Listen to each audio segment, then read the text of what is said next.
Good afternoon. We spoke to you some time ago and you made mention of having endoscopy as part of your services here at the Koforidua Regional Hospital. Indications are that that service is now here, and we are just here to find out if it's true and how it's working, how it's ongoing, and all about it. Anyway, so I think we spoke about endoscopy services and laparoscopy services. And since sometime last year, I think round about the last quarter of last year to date, we've been able to put these services in place. We acquired the machines through our internally generated funds, and we've been able to start operations, thankfully. And so for now, patients who require to have these procedures done, particularly the endoscopy, which is either the upper gastrointestinal tract or the lower gastrointestinal tract, we can have it done in our hospital, as well as patients who require to have diagnostic laparoscopy procedures to diagnose various things can also have it done in our hospital. Okay. Now, I've been speaking to people randomly to find out if they know what this is at all. And people seem to have heard endoscopy. But the second one you mentioned, laparoscopy. Laparoscopy seems not to be too known with a lot of people. Yeah. What is that? Laparoscopy, it's more or less what we call pinhole surgery. So something is going on in the abdomen, and then you want to find out what is happening there. So instead of opening the abdomen as in a big operation through a big incision, this time round you make it, small holes, and then with the aid of a camera you get into the abdomen, and then you can now view the whole of the abdomen. And it's either used to diagnose or to do surgeries. For now, we are using it for diagnosis, and hopefully soon, as the skills and technology improve, we'll use it for surgery. So, for example, somebody has an ectopic pregnancy, you can use it to diagnose, and then after the diagnosis, you can use it to do the operation itself, so that you just end up with a very small hole, 1 centimeter. Instead of, let's say, 10 centimeters under the traditional abdominal surgery.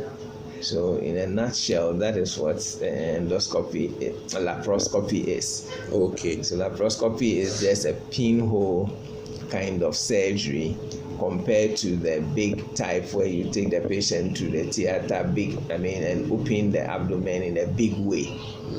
What's the difference between this and the endoscopy? Oh, well, so endoscopy has to do more with the, let's say, the closed structures. So, for example, the intestine, it goes into the intestine, inside. But the laparoscopy can operate on the intestine, but from the outside. Okay. But the endoscopy will go inside. So we'll pass the tube into your mouth, and then the upper GI, it goes into your mouth through your esophagus, can go into your stomach, and then into the duodenum. The lower endoscopy, that one is passed through your anus, and then it goes into your large intestines, so that if there is any condition happening in your intestine, such as a cancer or an ulcer, then it can detect it, and then if there is any treatment that needs to be given, the treatment can be given.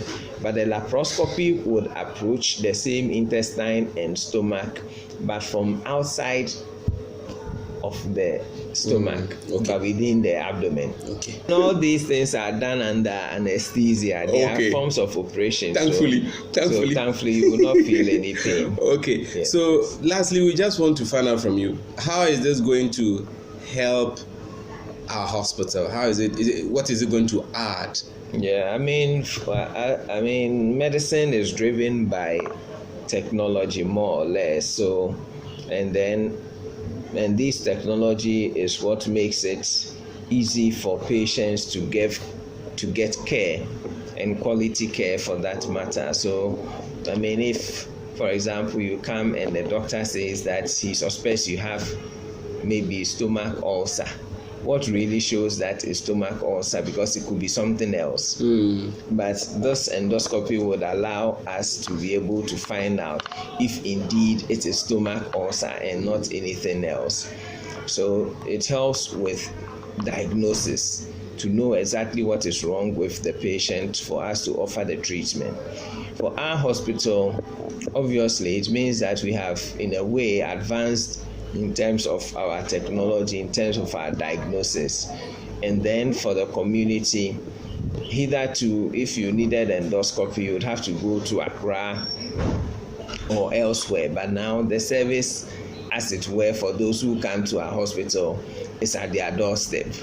So it's a huge relief. You first of all need to go to Accra, go and book for a date where it can be done, and then you drive or take a car all the way to Accra. But this time around, it's at your doorstep. Oh, okay. Is this upon request, or as and when it's needed? It's upon request of a doctor, okay, or a nurse who sees you and thinks that the disease that you have, you probably need this test. And if you need a test, then that is when you are referred to come and do it. Okay. Yeah, so this must be expensive. Well, as for expensive, it depends on let's say the person. No, I mean the equipment itself. Oh, definitely, the equipment is expensive. The equipment is expensive. I mean, it's quite a capital-intensive expenditure. I see. So it is expensive. You can't tell us the cost. I've forgotten offhand, but it's expensive. All right. All right. Okay. Because it took us quite a year or two to plan mobilize funds and resources. So I see. And I'm sure it is something that people can afford, right? A service that people can afford. I think so. The fees are not too different from from what others are charging. And as I said, if you just have to branch off and if you come to you are within Koforidua and its environs, and you have to do it here, it's certainly cheaper than traveling to Accra or Kumasi for that matter. Okay. All right. Thank you very much. Thank you. We are looking forward to hearing another piece of news of something else added to our hospital, so that we can keep applauding the good work that's ongoing here. Good afternoon again.